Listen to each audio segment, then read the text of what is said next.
kita juga menyesuaikan dengan jam tersebut, sehingga beberapa mata kuliah dimajukan. Dan insya Allah tidak ada ya dengan mata kuliah lain ya untuk semester 6 ini, sehingga menurut Ibu insya Allah tidak ada masalah ya kita majukan di jam 9 dulu. Baik, semoga kita bisa mendapatkan ilmu pagi ini dengan berkah dan lancar.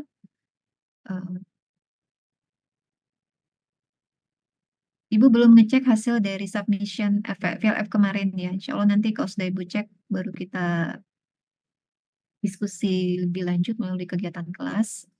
Jadi hari ini insya Allah kita akan berdiskusi tentang teori ground penetrating radar. Ada yang sudah memegang GPR sebelumnya? Mungkin ikut kakak tingkatnya, ambil data. Siapa? Dan insya Allah kita punya alatnya juga di departemen ya. Frekuensi tengahnya 500 MHz dengan optimum resolusi sekitar 5 meter. Ini juga tergantung dari kondisi bawah permukaan ya.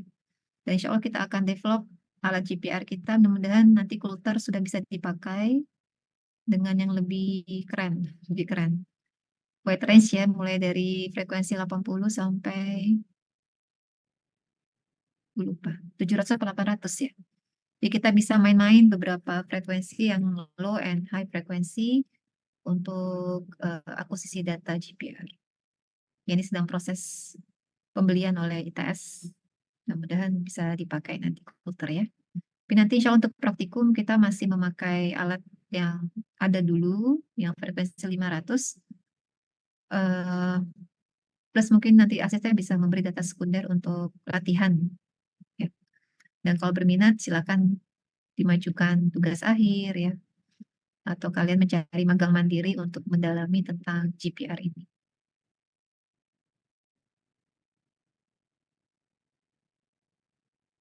Ya, baik.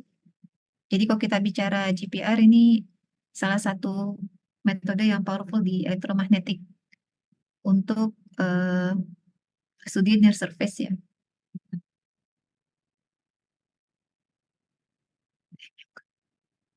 Untuk studi near surface terutama deep surface nggak bisa Bu Win, ya bisa, cuma ya itu apa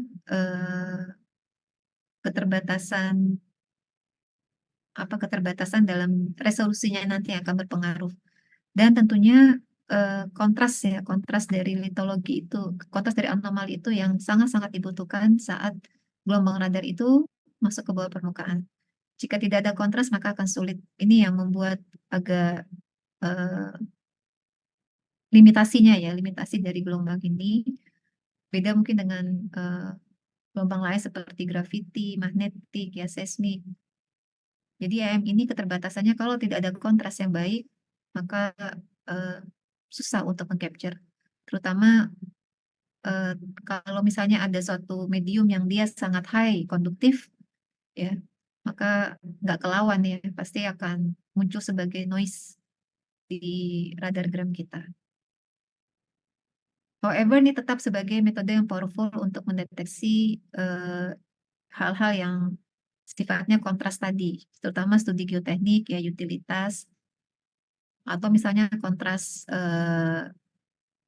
properti fisiknya dia sangat signifikan antara low dan high resist gitu ya, resistif.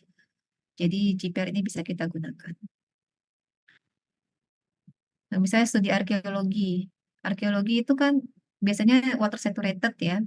Kemudian lempung juga itu kan sama-sama high konduktif. Ada yang nyangkut. Sama-sama high konduktif. Sehingga biasanya sangat menyulitkan dalam interpretasi. Karena bisa jadi dia teratenuasi, blur gitu ya. Atau mungkin dia akan sangat kuat hasil amplitudenya.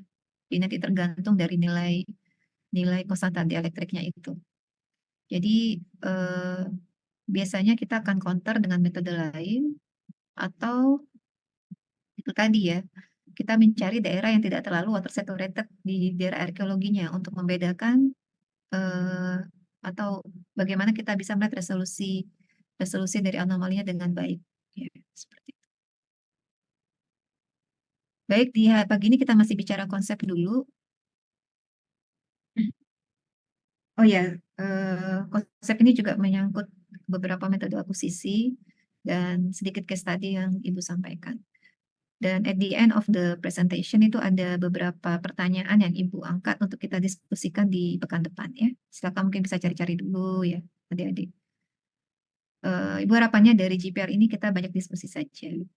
Dan nanti enrichment-nya, pengayaannya bisa kita panggil expert ya, atau praktisi yang punya pengalaman dengan eh, banyak kasus di GPR. Pastinya GPR ini adalah metode yang easy to use, easy to carry, easy to use ya. Kenapa? Karena nggak butuh resource yang banyak.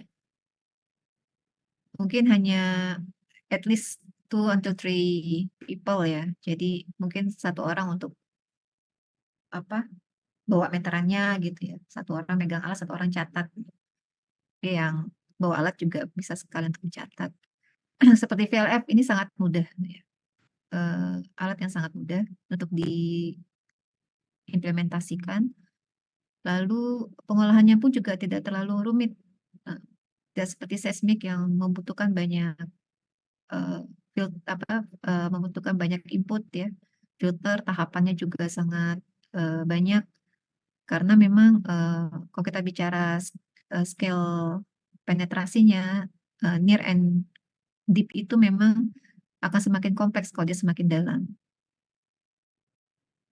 Dan proses inversinya pun juga akan semakin kompleks juga ya. Jadi banyak hal yang dipertimbangkan.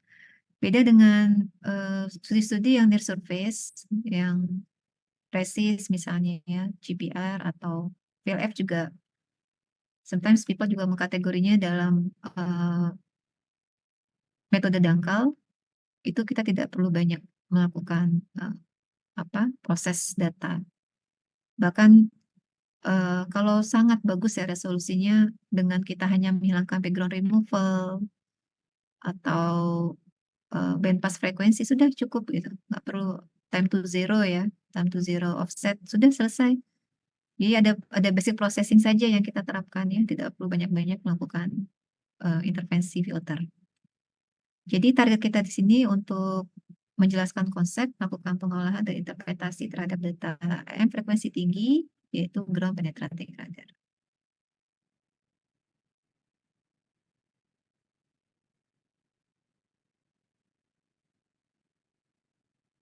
Ya.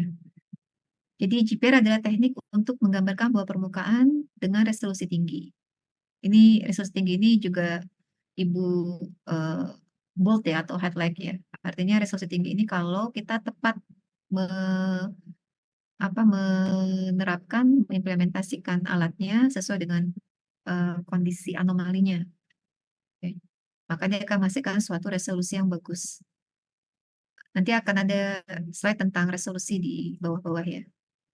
Since the mid of 1980s, jadi sejak tahun 1980, GPR ini mulai berkembang, mulai populer, terutama di studi engineering, geoteknik ya, dan arkeologi, adik-adik. Karena memang tadi yang Ibu sampaikan di awal, ada bata ya, bata yang masih utuh dengan tanah itu kan kontrasnya bagus ya. Jadi bisa diteliti dengan GPR, terutama kan apa site yang terpendam kan biasanya dangkal-dangkal ya, sehingga kita tidak membutuhkan banyak eh, akuisisi atau mobilitas di situ. Nah, itu was supplied since the 1960s. Jadi ini pertama kali diaplikasikan pada tahun 1960 di studi polar ice sheet dalam meneliti sedimentasi dari lapisan es. Jadi perlapisan-perlapisan tipis dari es itu bisa diteliti dengan gelombang radar, gelombang radio. Sedangkan untuk investigasi pada skala yang besar atau regional, pengukuran radar ini bisa kita lakukan dengan pesawat terbang ataupun satelit. Jadi ada airborne GPR ya, yang juga sudah berkembang masif sekarang. Tapi kemarin waktu Pluter itu kan dari pemberi jasa aircraft GPR ini kita lakukan studi di Bromo. Jadi memang jarak antara pesawat dengan permukaan itu ternyata memang sangat menentukan bagaimana penetrasinya ke bawah permukaan. Sehingga itu memang seperti apa ya? Coba-coba juga ya, trial juga gitu. Ketinggian berapa meter, semakin turun, terus semakin naik gitu ya. Nanti dilihat di QC hasil datanya seperti apa. Jadi jarak itu juga menentukan bagaimana hasil data anomali bawah permukaan. Nah, di sini contohnya adalah melihat sistem drainase sungai kuno, sungai purba, ya, yang terpendam di bawah gurun pasir Afrika. Karena memang scale-nya besar ya, large, regional, kita bicara gurun pasir, sehingga memakai aircraft atau satelit di sini. Ataupun juga mencari groundwater reservoir ya. Itu satu sistem yang sangat besar begitu, sehingga membutuhkan studi yang lebih mudah untuk bisa menjangkau daerah yang besar juga. Atau biasanya untuk studi pencemaran lingkungan, apa artinya? Pencemaran lingkungan ya, apakah itu pencemaran air atau pencemaran tanah di pertanian dalam skala besar. Nah, kita bisa menggunakan airborne GPR untuk mendeteksi seluas apa penyebarannya. Nah, dalam GPR, pulsa frekuensi yang digunakan itu 10 MHz sampai 1 GHz.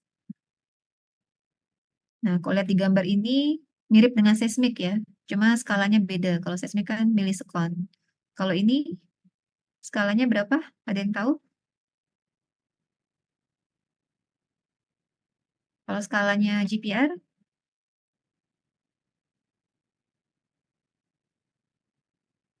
nggak ada yang tahu dari 58 ini.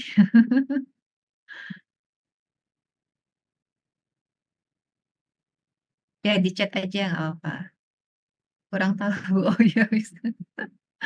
Nanosekon ya, kalau di GPR. Jadi kalau seismik dia milisekon, kalau GPR ini nanosekon. Mili 10 pangkat -3 sekon. Nano lebih kecil lagi ya.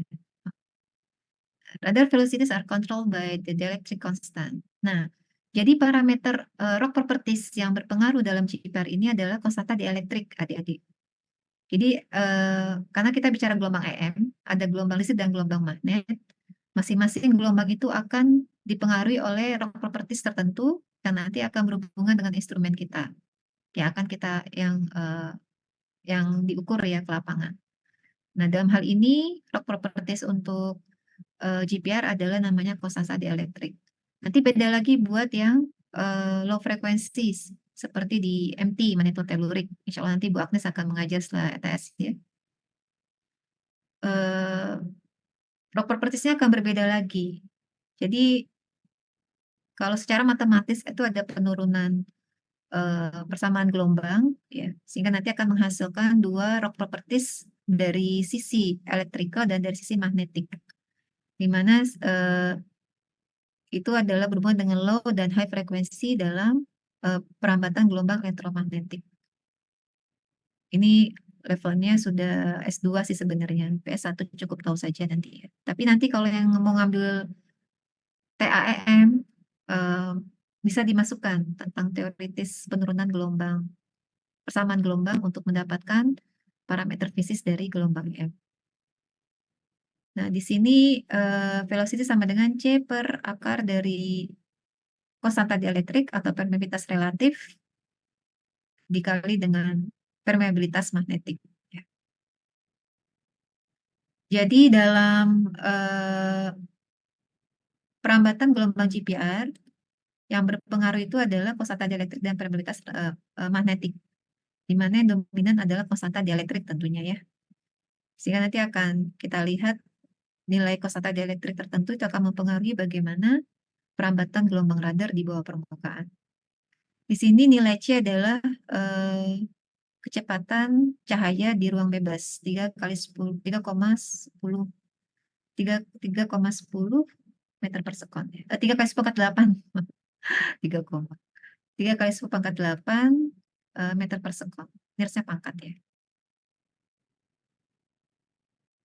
Konsepnya seperti ini untuk permeabilitas dielektrik atau konstanta dielektrik atau permeabilitas relatif, ada juga menyatakan seperti itu. Nanti kalau lebih lanjut kita olah matematisnya, ini akan menghasilkan namanya permeabilitas relatif. Basically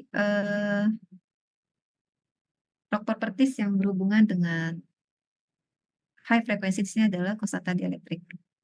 Nah, di sini kita lihat apa yang dimaksud dengan permeabilitas dielektrik atau konstanta dielektrik, yaitu sebuah sifat fisik ya, medium yang dia mengkarakterisasi derajat polarisasi listrik dari sebuah medium atau material saat medan listrik eksternal diberikan ya kepada sebuah medium itu.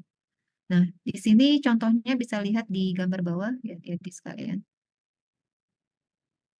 Ada unpolarized atomic elements, di sini polarized atomic elements. Jika unpolarized, maka saat dikenai medan listrik, dia tidak bereaksi apa-apa, tidak terjadi polarisasi, tidak ada perpindahan ya. Tidak terjadi pengkutupan dari elektron-elektronnya, sehingga membentuk suatu ion atau molekul di sini, ini E sama dengan 0, sehingga D sama dengan 0.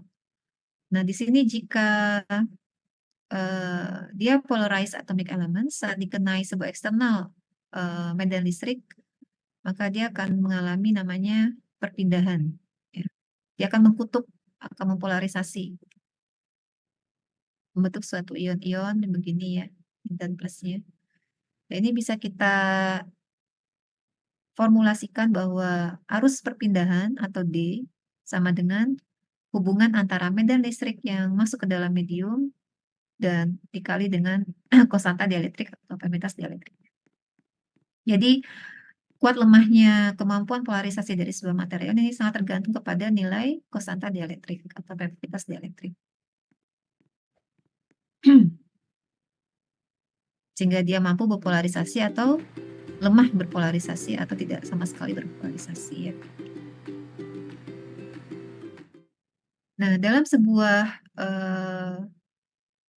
sistem radar itu terdiri atas signal generator.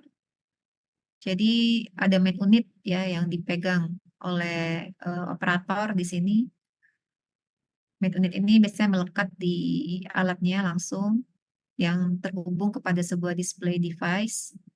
Kemudian transmitting and receiving antenna.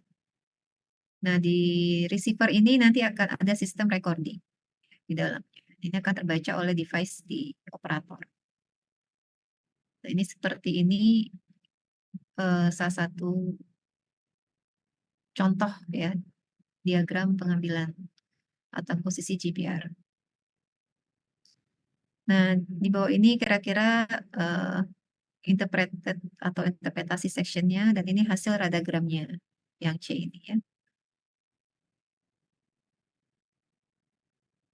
Jadi dia studi struktur ya adik-adik. Studi struktur, dia melihat ada kontrastruktur di bawah ini, mungkin yang atas ini sedimen yang atau aluvial ya, yang di bawah ini sudah lebih keras lagi gitu, dan di bawah ini mungkin bedrocknya. Jadi dia ingin melihat bagaimana kontras perlapisan atau struktur yang ada di bawah permukaan ini. Ini seperti ada patahan ya kalau alam ini. Dan ini terlihat sangat baik di radargramnya. Ada suatu pola amplitude yang tidak menerus ya.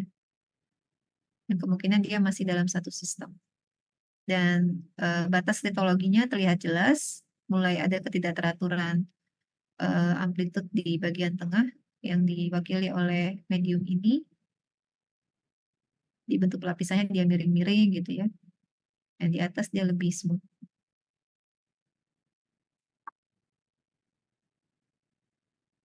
Nah, gelombang radio atau gelombang radar ini dia merambat pada kecepatan yang tinggi. Bahkan di udara bisa 300.000 km per sekon.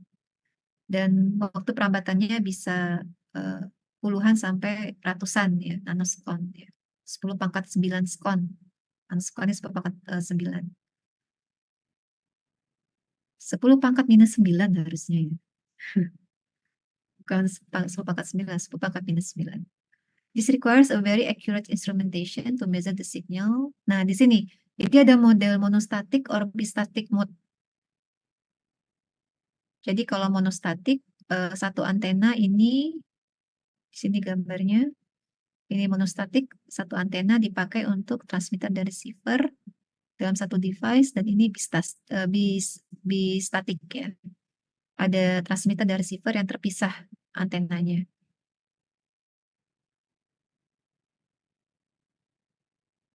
Ada juga istilah shielded dan unshielded. Unshielded itu berarti dia tidak terbungkus ya. Ini yang kita sebut sebagai unshielded. Karena masing-masing antena terpisah, tapi kalau shielded dia dalam satu uh, cover, dalam satu main unit yang sama. Nah itu ya, jadi two separate antenna are used with one serving as transmitter and the other as receiver. Tadi bistatic ya, jadi yang ini juga bistatic. Ini pernah kita pakai untuk studi arkeologi di daerah Krian dulu, tahun berapa ya? Dengan cuttingnya 2013. Ini cukup berat ya. Jadi harus punya power yang cukup untuk mengangkat dan terus menjaga jarak antara permukaan dengan alatnya untuk mencegah noise yang apa artinya coupling dan juga noise ya antara alat dan data kita.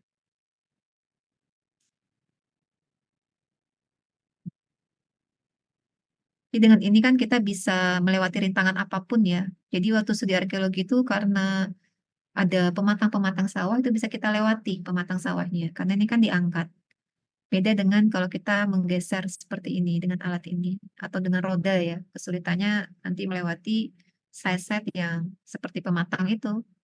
Sudah kecil jalannya, berair pula, jadi menyulitkan. Jadi dalam kita memilih bentuk instrumen juga berpengaruh terhadap optimalisasi akuisisi datanya.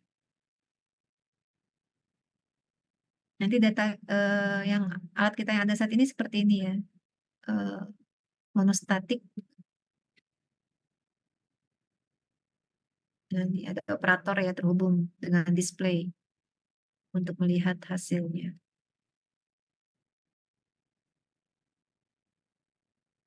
Baik, ini adalah skema sederhana dari satu perambatan gelombang radar. Ini bisa dilihat nanti melalui beberapa platform software ya. Contohnya di MatGPR. Jadi kalau kalian klik satu titik di apa di line lintasannya itu nanti muncul bentuk-bentuk pulsa seperti ini. Dan ini bisa kita merge ya, bisa kita split ya. Ternyata pulsa-pulsa ini mewakili beberapa proses tertentu dalam perambatan gelombang radar gitu. Contohnya di permukaan bisa jadi ini masih source pulse-nya ya, karena kecil ya.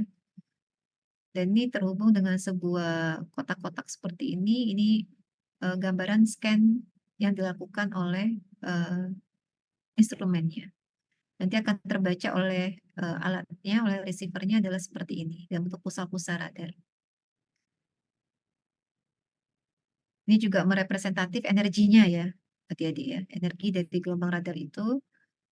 Nah, ini transmitted pulse. Kemudian ini masih dalam ground surface-nya ya, interpretasi seperti itu. Dan ini sudah masuk ground couple surface. Ini masih kita bergerak pada level surface. Sehingga nanti dalam filter GPR itu akan ada gap biasanya di awal ya, antara surface dan nol atau awal dari pulsa kita. Dalam hal ini adalah mungkin transmitted atau ground surface-nya itu nanti ditarik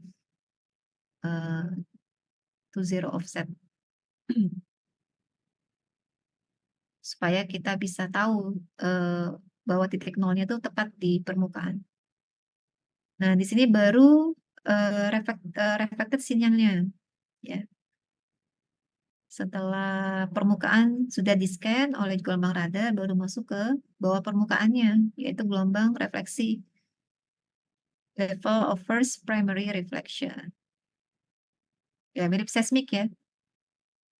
Jadi, kita seperti me-replay kembali bagaimana konsep seismik di GPR ini. Kita bisa menghitung kedalaman dari perambatan waktu sinyal refleksinya adalah T/2 dikali kecepatan gelombang radar. Ya, sama dengan seismik ya, two-way travel time. Jadi dia akan merambat terefleksi, terpantulkan, di mana antara terpantulkan dan diterima oleh receiver kita itu adalah sama kecepatannya.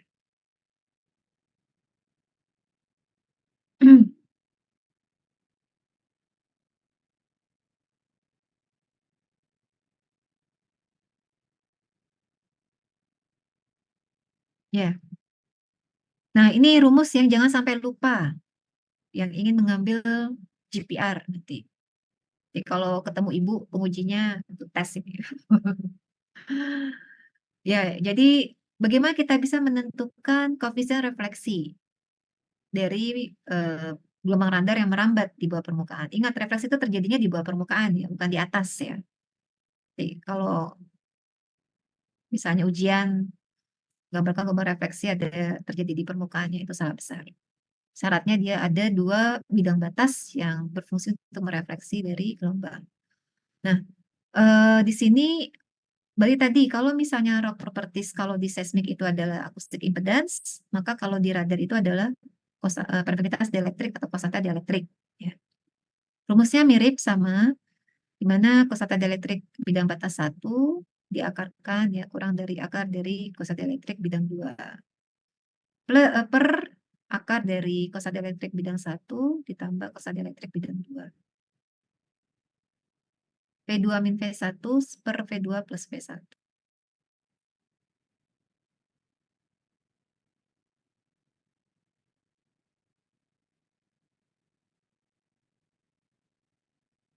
Nah, ini kecepatan material geologi ini ini ada pada range 0,06 sampai 0,175 meter per nanosekon. Ini seperti sudah ada apa istilahnya acuan ya, acuan nilai kecepatan dari material geologi. Ini harus dikonfirm dulu dengan referensi ya, dan typical value untuk frekuensinya adalah 100 MHz. Ya, jadi untuk range ini typical value untuk frekuensinya adalah 100 MHz. Ini ada juga referensi yang menyampaikan beberapa informasi nilai permeabilitas relatif, nilai konduktivitas, nilai velocity, dan nilai apa ini? Atenuasi ya. Atenuasinya untuk beberapa material. Mulai dari air, mulai dari material yang liquid sampai yang sangat dense, yang sangat keras ya. Water ini yang paling tinggi, punya konstan dieelektrik yang paling tinggi yaitu 80, sehingga air ini sifatnya adalah dia sangat baik ya dalam merambatkan gelombang radar. Sehingga hasilnya adalah nanti pulse-pulse yang sangat kuat ya. Dia akan cepat merambatkan gelombang radar jika kita ketemu air. Kemudian dry sand 3-5, wet sand 20-30, clay ya 5-40. Nah, ini kan terlihat ya kalau kita bergerak di arkeologi, water saturated clay ini ya, clay udah tinggi tambah water tinggi ya, hasilnya akan sangat kuat ya hasil dari radiogram. Bagi kalau waternya ngandung garam, wah sudah high konduktif sekali ya. Karena semakin tinggi garam dia akan mampu meningkatkan nilai resistivitas. Granit, nah ini karena dense, padat, hampir tidak ada pori untuk merambatkan gelombang, ini sangat kecil gitu.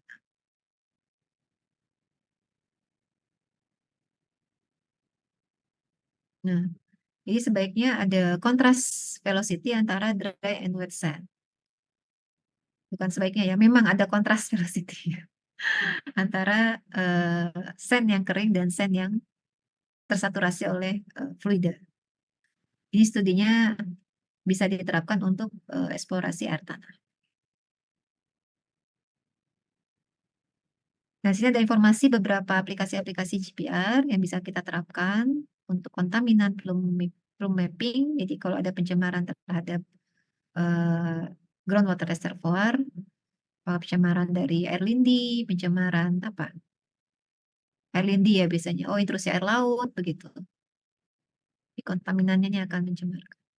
Landfill investigation. Landfill ini katanya dengan apa pencemaran air lindi ya di TPS atau TPA. TPA harusnya biasanya kalau landfill ini. Jadi kalau di daerah kita ada TPA yang sangat besar, nah mungkin jadi studi yang menarik untuk melihat sejauh mana persebaran lindinya. Ya. Apakah kalau dia memakai base di landfillnya, apakah masih aman, belum robek gitu, dia pakai pondasi ya, rebar, terus pakai apa istilahnya, impermeable sheet gitu kan, supaya tidak mencemar kemana-mana. Nah, ini juga bisa diteliti oleh GPR. Location of buried fuel tanks and oil drums, karena kontras antara eh, apa utilitas ini ya, fasilitas ini dengan lingkungan pengendapannya sehingga bisa dilihat dengan baik pola hiperbolanya. Detection of natural cavities and fissures. Jadi kalau ada apa adik-adik cavities ini tahu ya, dan fissures ini ya. Ini biasanya terjadi di daerah karbonat karbonat yang dia karena apa? Karena pengaruh air atau mungkin biasanya karena pengaruh air dan juga sifat atau karakter dari karbonatnya yang sangat halus sehingga menyebabkan terjadinya rongga-rongga yang random ya di permukaan, itu biasanya sangat dalam, cukup dalam. Ini sangat mengganggu kalau ada fasilitas atau ingin membangun utilitas di atasnya, sehingga diperlukan suatu studi untuk mendeteksi kalau kita bergerak di lingkungan karbonat. Void detection, ya ini sama ya, juga di lingkungan karst biasanya. Ice thickness mapping, tadi ketebalan lapisan es, dan location of buried archaeological objects, melihat objek arkeologi.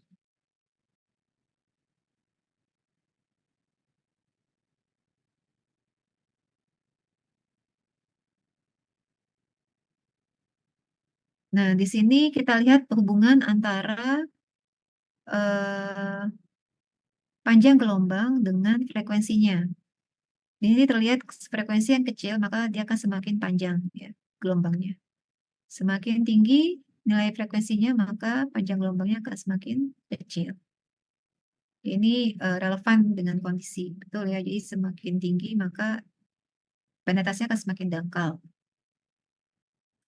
Very good resolving of small structures. Jadi untuk kalau kita bergerak pada frekuensi-frekuensi yang cukup besar ya, 200 until 800, kalau kita ingin melihat struktur-struktur yang tipis atau kecil, nah ini punya resolusi yang bagus untuk dilakukan dengan GPR.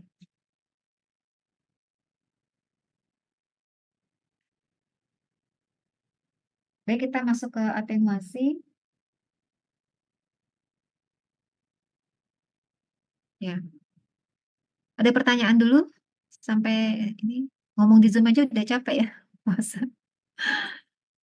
Ibu tadi pagi cuma sahur semangka dengan susu soya 1 gelas. Karena itu tadi perutnya lagi bermasalah, terus jadi nggak nafsu makan dah.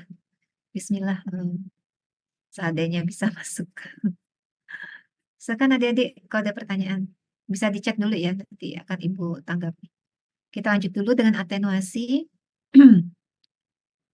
Ini konsep yang sama dengan gelombang apapun ya di geophysics ya, atenuasi. Jadi ada penurunan energi atau bahkan sampai hilang energinya akibat atenuasi.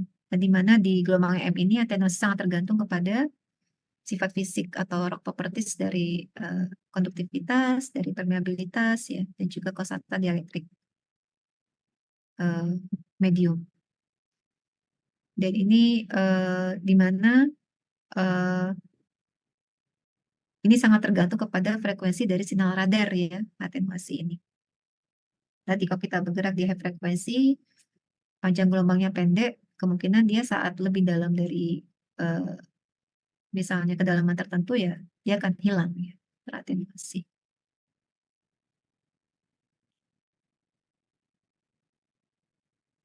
Nah, ini persamaannya. Jadi nilai atenuasi akan kecil untuk udara, es, dan granit.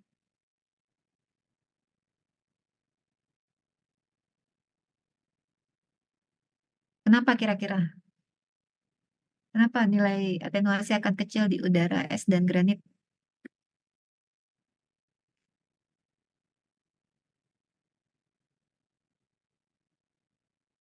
Ada yang mau berpendapat?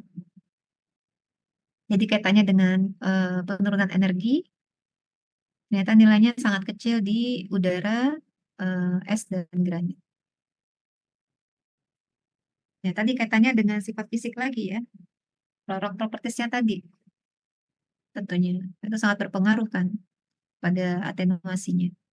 Nah, kalau kita lihat rumusnya di sini, jelas bahwa ada hubungan konstantan elektrik, ada hubungan konduktivitas ya di sini, dan permeabilitas.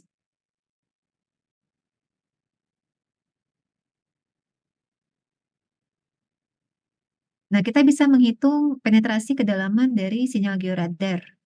Ini adalah hubungan dari resistivitas per 30.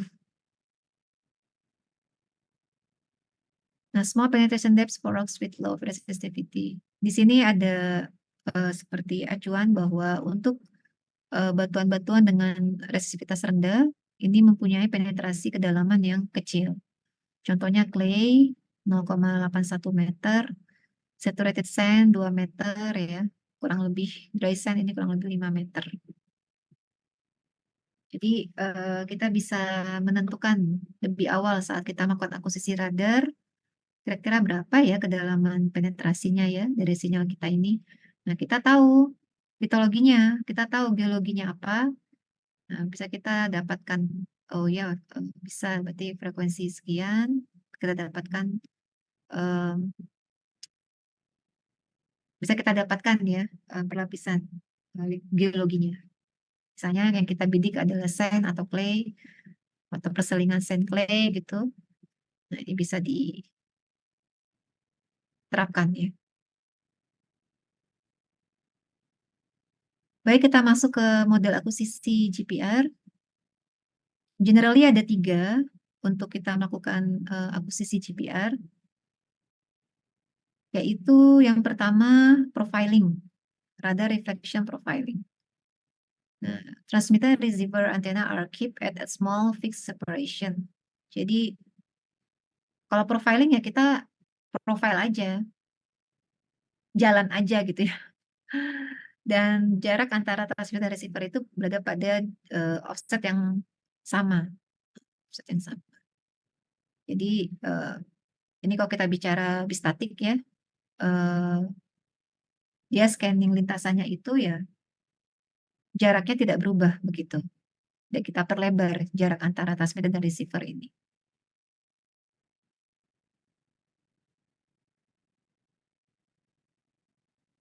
Jadi dia terus scanning sepanjang lintasan ya dengan fix separation antara TX dan RX. Kalau dia monostatik ya langsung saja ya digeser begitu ya. Kecuali jarak antar lintasan nanti akan diatur untuk profiling yang bagus. Nah, dalam what are the waves that captured by the profiling acquisition? Jadi ada direct airwave ya. Jadi ada gelombang di udara yang dipengaruhi, yang ditangkap oleh gelombang radar. Juga ada direct ground wave 1 dan 3. Jadi ada gelombang udara yang langsung dan diterima oleh gelombang radar. Lalu ada juga gelombang langsung dari permukaan tanah. Ini yang nomor 3. Ciri khas gelombang direct ini ya lurus seperti ini, linear seperti ini saja ya. Karena dia yang pertama first arrival time yang diterima oleh receiver, maka dia akan lebih cepat ditangkap oleh alat kita. Lalu ada critically refracted air wave. Prinsipnya sama dengan seismik sebenarnya ya, jadi sama banget, cuma beda penetrasi saja. Lalu ada reflected wave, di sini sin I sama dengan V1 per V0. Ini sudut ya, sudut datangnya.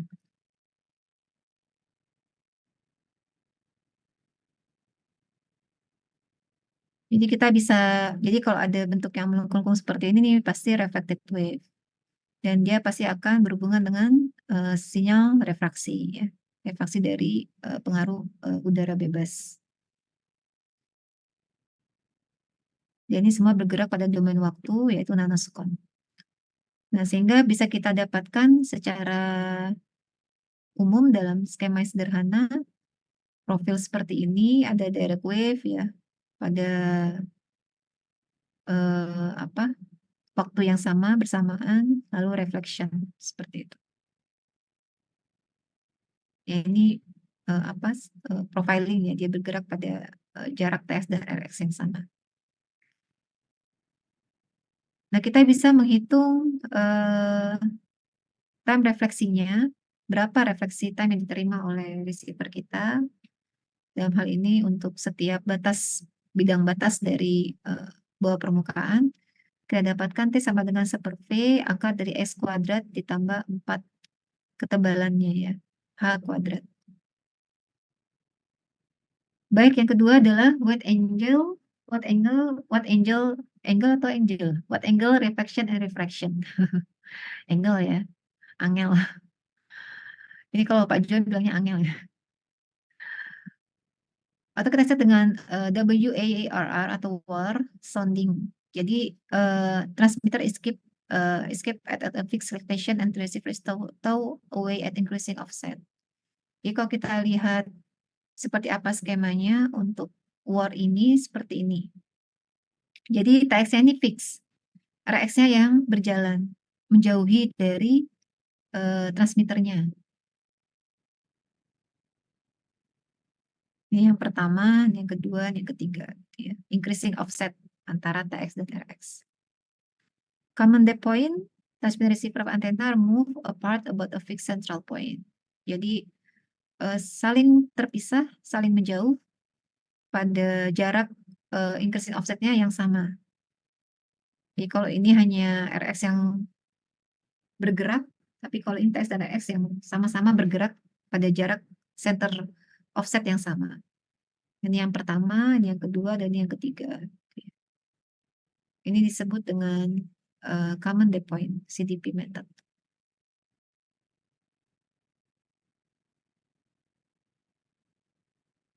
BNC are designed to show how the radar velocities change with depth. Nah, untuk yang WAR dengan CDP ini kita bisa menentukan nilai kecepatan gelombang radarnya. Kalau profiling tidak, ya profiling hanya untuk profile saja, mengetahui bagaimana sistem atau kondisi bawah permukaan. Tapi kalau kita ingin menghitung berapa nilai velocity-nya, kita memakai CDP atau WAR. Sama dengan seismik ya. Kita juga menerapkan CMP di situ untuk mengetahui berapa nilai kecepatan gelombang seismik. Nah, diagram yang C ini adalah time distance move out. Jadi seperti di seismik ya, kita meletakkan sinyal pada posisi yang sama. Bisa jadi karena distorsi saat pengambilan data akibat noise ataupun hal-hal lain ya terjadi sehingga dia terjadi bias atau pergeseran refleksi, maka kita tarik pada posisi yang sebenarnya untuk sesuai dengan kondisi actualnya ya di bawah permukaan. Kita sebut dengan normal move out. Kemudian D ini adalah corresponding hubungan antara nilai time terhadap offset.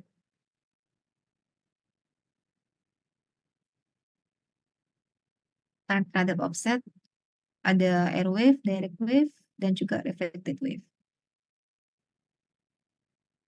Ya, kita lihat reflective time-nya semakin lambat ya, tapi jaraknya dia semakin dalam, offsetnya semakin dalam. Dia akan semakin mudah untuk menjangkau daerah yang lebih dalam. Oke, kita masuk ke resolving power atau kekuatan resolusi.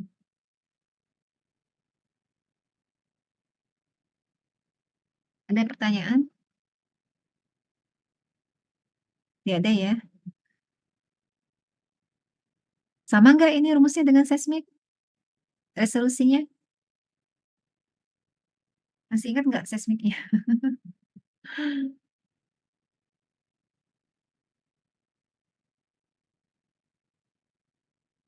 Sama nggak rumusnya antara resolusi vertikal dengan resolusi horizontal?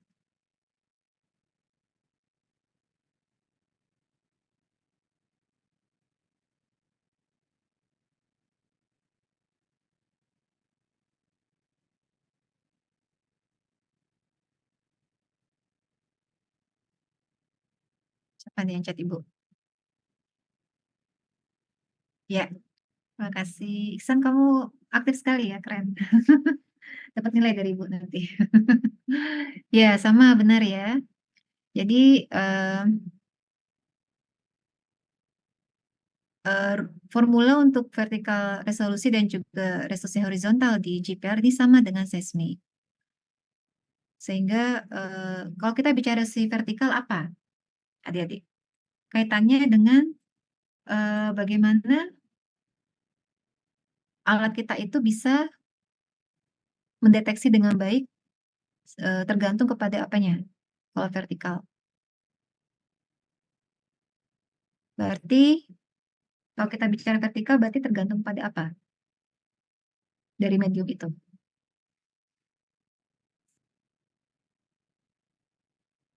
Isan mau jawab lagi?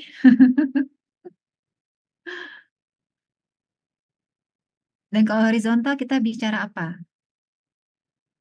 Sehingga alat kita bisa mendeteksi dengan baik, ya, bisa membedakan dengan baik anomali di bawah permukaan.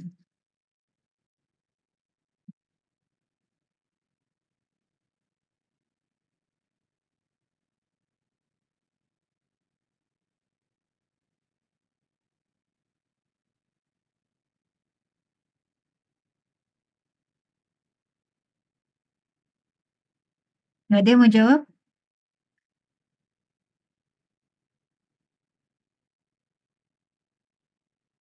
Vertikal berarti berhubungan dengan apa dalam anomali itu yang akan kita lihat, yaitu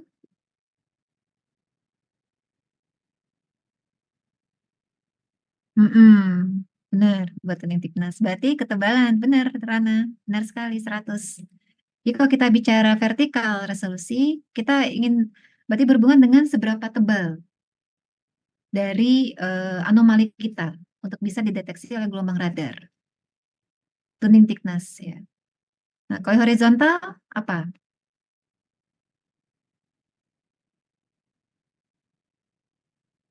Kalau di seismik berhubungan dengan apa kalau horizontal?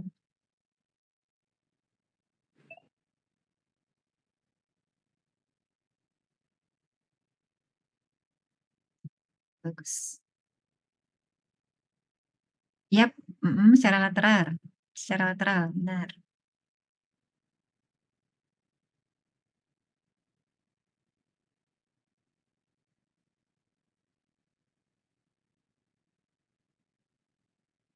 Nah, secara lateral kan antara tank dengan pipa kan berbeda ya. Nah, di sini horizontal resolusinya adalah kita berbicara apanya.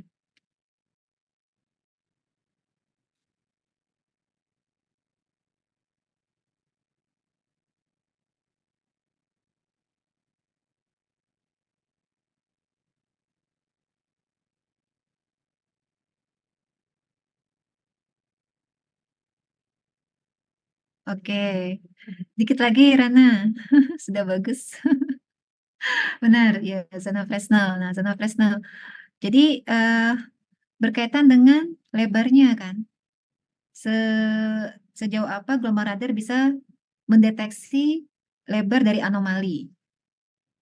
Nah, ini nanti, yang tadi Ibu bilang, sudah benar Rana, terima kasih. Beauty tanks dengan pipa. Pipa, ukuran pipa dengan tank kan pasti akan berbeda ya. Pipa mungkin lebih kecil secara lebarnya, kalau tank pas kemungkinan lebih besar. Jadi besar kecilnya dari lebar atau atau apa? Bisa lebar tuh. Ya lebarnya ya. Atau misalnya utilitas, kita bicara fondasi yang kita sebut dengan rebar itu, jarak antara eh, baris-baris tulangannya itu tuh akan sangat berpengaruh. Nah, ini kita sebut sebagai resolusi horizontal. Jadi lebar dari anomali kita, seberapa besar perbedaannya bisa dideteksi oleh gelombang radar. Nah, nanti kita akan bicara misalnya kita mengimplementasi gelombang radar yang 50 MHz dengan 200 MHz misalnya, adik-adik. Terus kita ingin mendeteksi pondasi bangunan, ya, misalnya, atau lapisan tipis aspal begitu di tempat tertentu, lapisan-lapisan tipis misalnya. Nanti akan terlihat perbedaan antara frekuensi tengah 50 dengan 200. Ternyata yang high frekuensi itu lebih baik dalam mendeteksi secara jarak anomali dengan lebar, misalnya range-nya 5 sampai 10 cm gitu ya. Nanti kita lihat secara bertahap, 5 masih bagus, 7 masih bagus, tapi saat di bawah 5 ternyata 200 sudah tidak bisa lagi mendeteksinya. Nah, itu yang mungkin bisa di analoginya seperti itu. Dan horizontal juga sama, berarti berkaitan dengan ketebalan dari anomali. Artinya seberapa baik gelombang radar dia dalam mendeteksi anomali pada ketebalan tertentu ya. Ini ada seperempat lambda dari panjang gelombang radar. Jadi bisa kita dapat 0,75 meter gitu. Berarti ketebalan maksimum yang bisa dideteksi oleh gelombang radar kita pada frekuensi tengah tertentu itu adalah 0,75 meter. Nah, ini menjawab kenapa ya kita tidak bisa menangkap sebuah anomali ya. Kaitan dengan resolusi, kaitannya dengan frekuensi tengah atau center frekuensi dari alat kita. Jadi keterbatasan resolusi ini juga sangat berpengaruh ya terhadap hasil datanya. Jika kita mencari target yang shallow dan kita tahu berapa jarak range lebar dari masing-masing apa posisi dari anomalinya, maka kita harus bisa menentukan frekuensi center yang tepat untuk mendeteksi. Nah, ini contohnya local small anomalies, Beauty tanks atau pipes. Nah, ini akan membentuk pola-pola hiperbola. Artinya kalau kita bisa melihat hiperbola dibandingkan dengan flat flat pulse ya, atau flat amplitude yang ada di radiogram kita, berarti tepat frekuensi tengah yang kita terapkan.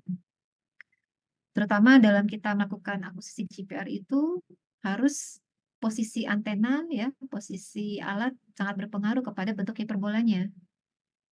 Kalau kita sejajar dengan anomali tidak akan menangkap apa-apa ya, ada nanti flat kan ya. Nah, jadi posisi yang tepat adalah tegak lurus atau membentuk sudut tertentu terhadap anomali. Sehingga nanti kontras hiperbolanya akan terlihat. Lalu ada horizontal reflection, ini groundwater horizon.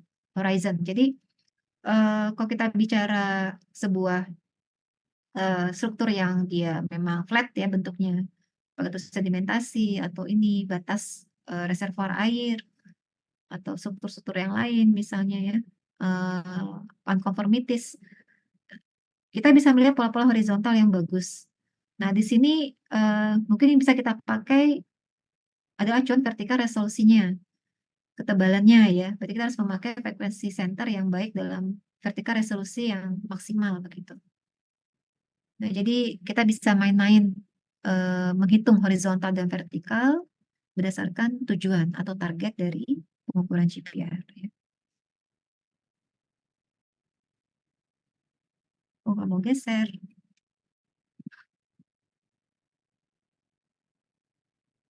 Jaringan ini, sebentar.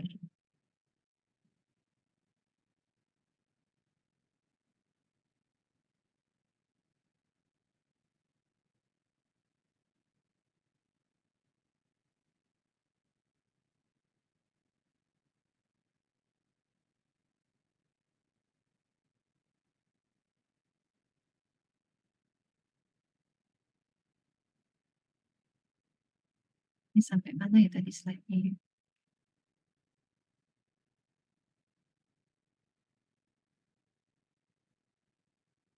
Ya, di sini ada tabel referensi, tapi ini tidak selalu benar-benar tepat ya untuk diterapkan, tapi bisa menjadi acuan juga insya Allah.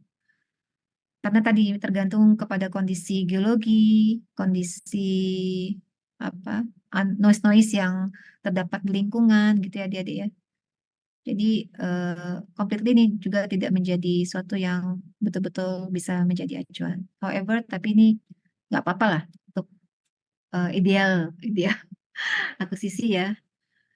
Alhamdulillah kalau dapat ya, berarti noise-nya memang less gitu, nggak terlalu banyak. Kemudian kondisi geologi yang di bawah itu juga sedang baik ya, sedang bagus. Ya mungkin usulnya jangan mengambil data di musim hujan gitu. Kalau misalnya kondisi field kita itu full soil gitu ya, atau ya itu tadi untuk mengurangi eh, apa noise-noise yang akan berpengaruh di kualitas data. Oke, ya ini contoh lain dalam bentuk radargram. Jadi bentuk refleksi itu akan sangat berbeda-beda, tapi untuk direct wave dia pasti flat seperti ini.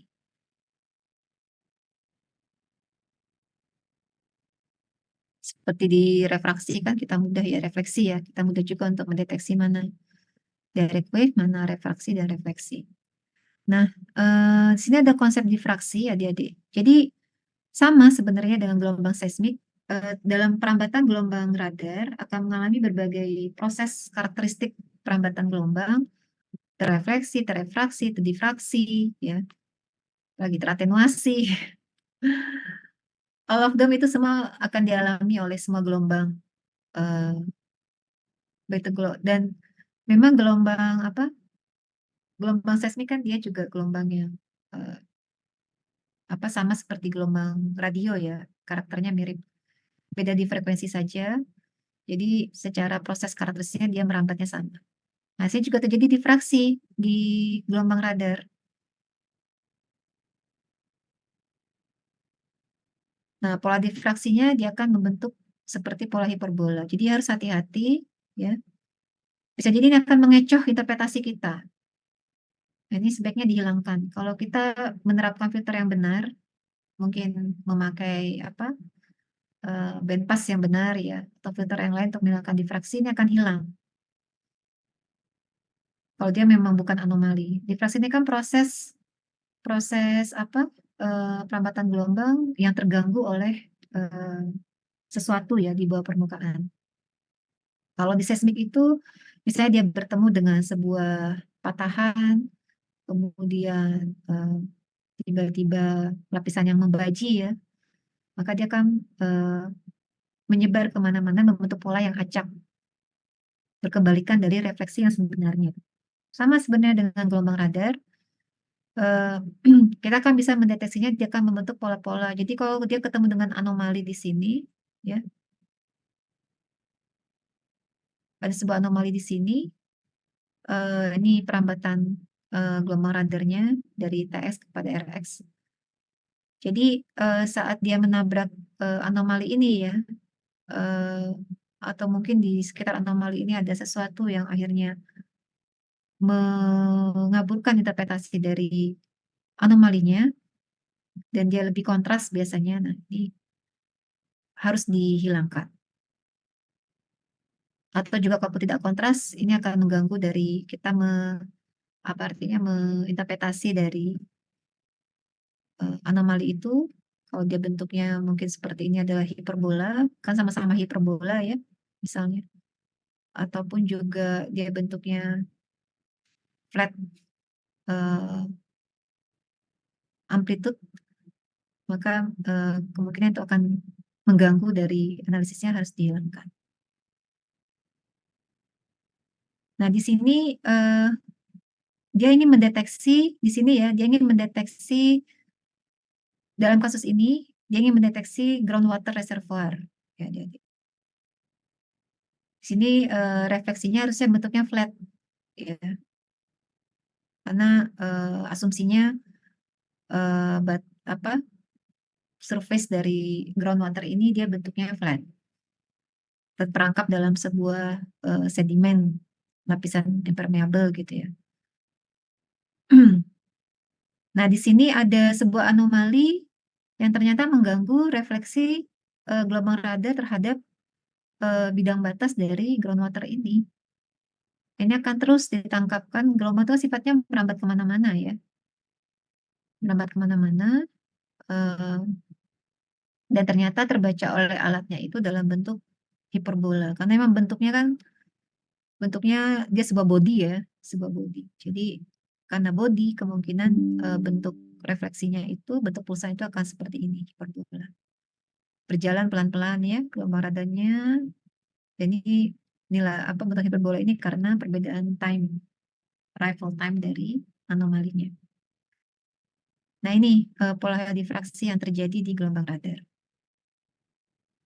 Oke, kita lihat terakhir case tadi, 12 ya. Nah, itu kiri adalah bistatik, kanan monostatik.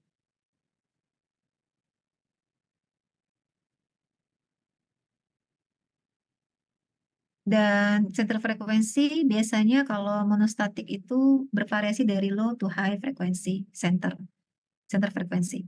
Kalau yang bistatik biasanya dia medium to high frekuensi ya. Oh enggak sih, ada juga yang low. Ada yang low juga. Bahkan ada beberapa alat yang mungkin kalau adik-adik melihat perkembangan dari instrumen GPR, itu ada yang antenanya itu dideret dalam sebuah plat, ya, dalam sebuah lempeng. Itu mereknya apa ya, brandnya apa ya? Itu keluaran Eropa yang sudah dipakai UI sekarang.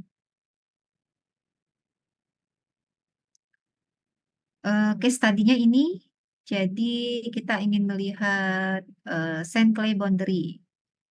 Jadi pada reflektor di nilai time 12 nanosekon ya, di sini ya. Ada sand clay boundary yang sangat kontras, bisa dideteksi oleh GPR. Lalu ada outlines of an antique water pipe. Jadi ingin melihat pipa air kuno, pipa air lama yang terpendam di bawah permukaan.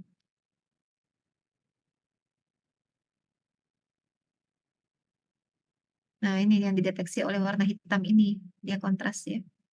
Lihat kemenerusannya. Lalu studi geoteknik melihat kondisi terowongan atau tunnel. Apakah ada flek-flek yang berkembang, fracture yang berkembang ya. Bagaimana kondisi soilnya atau geologinya. Jadi terowongan ini akan punya survei yang monitoring yang berkala untuk dicek ya, dilihat oleh geophysics. Nah, di sini bisa terdeteksi dengan baik pola-pola hiperbola yang merepresentatif dari terowongan ini, dan ini geologinya. Culvert wire. Nah, untuk yang culvert sama wire ini dideteksi oleh hiperbola yang ini. Jadi kita bisa menganalisis masing-masing bentukan gelombang radar dalam sebuah radargram. Apabila kita bisa mengenali lebih awal objek-objek yang dilintasi oleh radar kita. Dan ini studi S dengan aircraft atau pesawat terbang, airborne GPR ya. Karena memang large scale, kita bergerak pada skala yang besar, regional. Nah, ini bisa terlihat di sini ada pola, ini tidak begitu jelas ya. Pola-pola sedimentasi, dan ini sudah hilang, tidak terlihat lagi, sudah teratenuasi. Tapi nggak tahu ini ada muncul lagi ya di bawah sini. Surface snow ice. Ini ada bagian endapannya. Snow ini pada 24, nggak begitu jelas. Ya mungkin saja ya. Saljunya masih pada kisaran ini. Nah, ini lapisan esnya sudah ada pada ketebalan 61 nanoskop.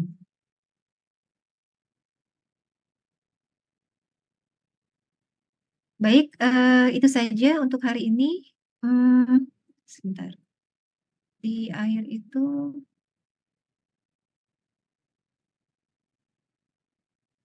oh iya,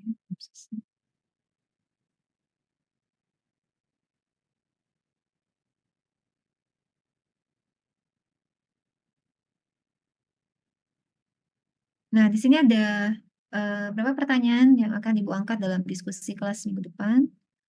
Jadi mohon keaktifannya ya. Eh, dengan kita aktif berdiskusi di forum, itu akan lebih apa artinya? Membuat kita bisa tidak lupa mudah-mudahan. What are the limitations of GPR? How are the dielectric permittivity affect the GPR waves? Why different hyperbola are different sizes? What is step of penetration depend on basic data processing of GPR? How are the angle crossing in GPR survey? How does the phase shape occur? And what are the meaning of low and high pass filter? Sebenarnya masih banyak lagi, tapi ini dulu lah untuk basic ya. Banyak-banyak dulu. Nanti lebih diperdalam di praktikum untuk pengolahan datanya. Nanti Ibu update di classroom ya untuk PPT hari ini. Yang belum absen siapa? Oh, udah tutup ya absennya. Karena sudah absen semua. Tidak ada yang WA Ibu karena kendala device, kendala mati lampu ya, kendala apapun. Bu, mohon maaf Bu, Apa? saya belum absen Bu. Kenapa? Saya pikir kelasnya jam 10 Bu. Oh gitu. Loh, kamu masuknya telat ya? Iya Bu, jam 10 Baca baru grup ya? masuk Bu. Jam 10 baru masuk Bu. Rafael, siapa lagi?